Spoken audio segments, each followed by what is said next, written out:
Selamat pagi Ibu, Bapak, dan anak-anakku. Hari ini Kamis 13 Maret 2025, kita belajar dari kitab Imamat pasal 9. Imamat pasal 9, demikian firman Tuhan.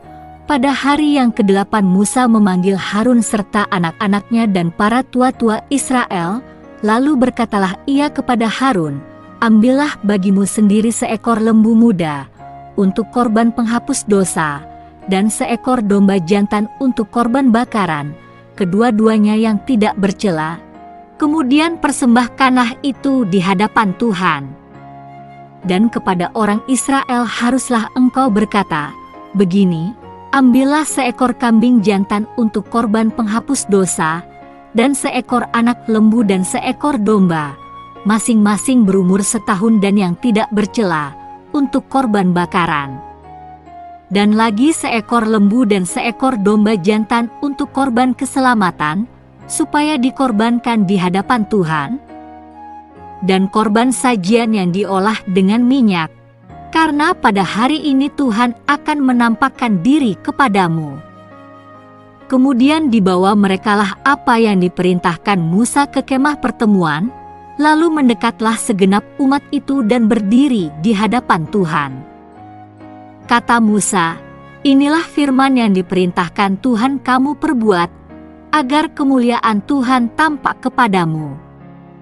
Kata Musa kepada Harun, "Datanglah mendekat kepada mezbah, olahlah korban penghapus dosa dan korban bakaranmu, dan adakanlah pendamaian bagimu sendiri dan bagi bangsa itu.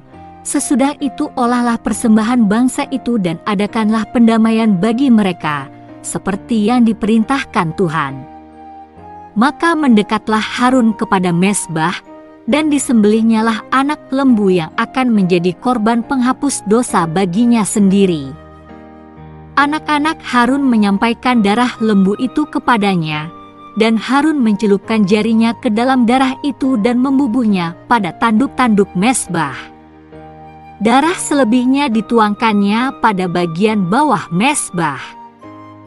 Lemak, buah pinggang dan umbai hati dari korban penghapus dosa itu dibakarnya di atas mezbah, seperti yang diperintahkan Tuhan kepada Musa. Tetapi daging dan kulitnya dibakarnya habis di luar perkemahan. Kemudian ia menyembelih korban bakaran, lalu anak-anak Harun menyerahkan darah korban itu kepadanya, maka Harun menyiramkannya pada mezbah sekelilingnya. Juga diserahkan merekalah kepadanya korban bakaran itu menurut bagian-bagian tertentu beserta dengan kepalanya, lalu dibakarnya di atas mezbah. Isi perut dan betisnya dibasuhnya dan dibakarnya dengan korban bakaran di atas mezbah. Sesudah itu dibawanya persembahan bangsa ke mezbah, diambilnyalah kambing jantan yang akan menjadi korban penghapus dosa yang bagi bangsa itu. Lalu disembelihnya dan dipersembahkannya sebagai korban penghapus dosa seperti yang pertama. Kemudian dibawanyalah korban bakaran ke mezbah dan diolahnya sesuai dengan peraturan. Selanjutnya dibawanyalah korban sajian dan diambilnya segenggam daripadanya, lalu dibakarnya di atas mezbah, di samping korban bakaran pada waktu pagi. Ia menyembelih juga lembu dan domba jantan yang akan menjadi korban keselamatan bagi bangsa itu, lalu anak-anak Harun menyerahkan darah korban itu kepadanya, maka Harun menyiramkannya pada mezbah sekelilingnya. Tetapi segala lemak dari lembu dan dari domba jantan itu, yakni ekor yang berlemak, lemak yang menutupi isi perut, buah pinggang dan umbai hati, segala lemak itu diletakkan mereka di atas dada kedua korban itu, lalu Harun membakar segala lemak itu di atas mezbah. Dada dan paha kanan itu dipersembahkan Harun sebagai persembahan unjukan di hadapan Tuhan, seperti yang diperintahkan Musa. Harun mengangkat kedua tangannya atas bangsa itu, lalu memberkati mereka.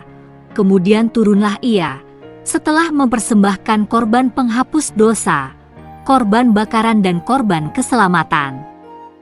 Masuklah Musa dan Harun ke dalam kemah pertemuan.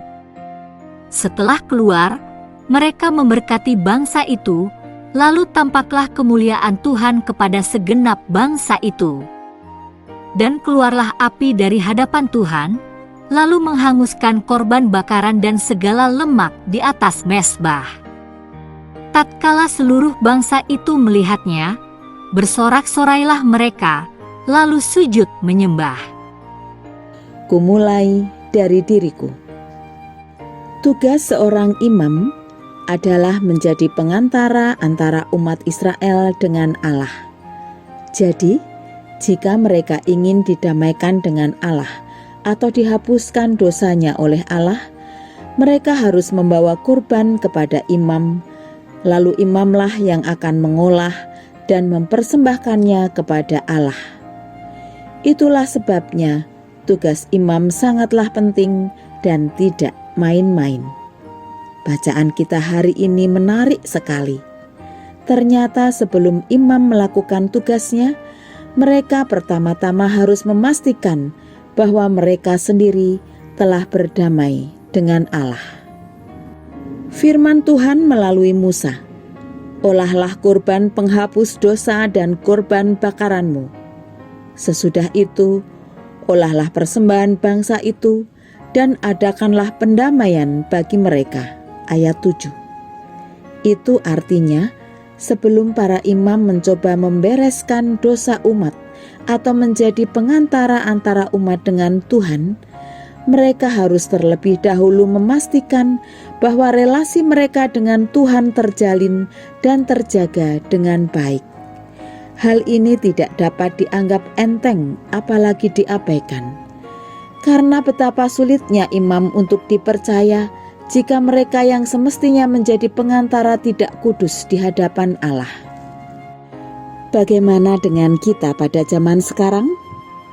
Baik sebagai pemimpin rohani maupun sebagai jemaat awam, sudahkah kita memastikan bahwa hubungan kita dengan Tuhan sedang dalam keadaan baik dan kita hidup dalam kekudusannya? Jika ya, tentu Tuhan berkenan kepada kita untuk menjadi pengantara bagi sesama kita. Namun, jika sebaliknya bagaimana? Sepertinya tidak masuk akal jika kita mencoba mendamaikan seseorang dengan Tuhan, padahal hubungan kita sendiri dengan Tuhan masih kacau. Jangan sampai kita terus menyibukkan diri dengan kegiatan pelayanan, tetapi kita sendiri pada akhirnya belum berdamai dengan Tuhan. Dalam membimbing orang lain, kita sendiri haruslah mau dibimbing oleh Tuhan. Dalam menaati firman Tuhan, berdoalah dan pastikanlah bahwa diri kita sudah sungguh-sungguh hidup dalam damai dan kekudusan Tuhan. Mari kita berdoa.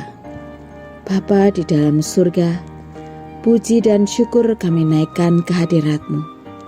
Terima kasih Engkau mengawal kami sepanjang malam, melindungi dan memberkati kami sehingga kami dapat bangun kembali pagi ini. Mohon berkat-Mu ya Tuhan agar kami mampu melakukan pekerjaan kami dengan baik hari ini.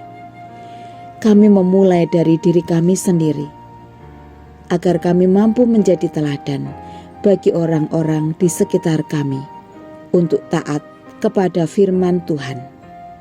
Berkati kami dan ampunilah dosa-dosa kami. Ajari kami selalu hidup dalam damai dan kekudusan Tuhan. Amin.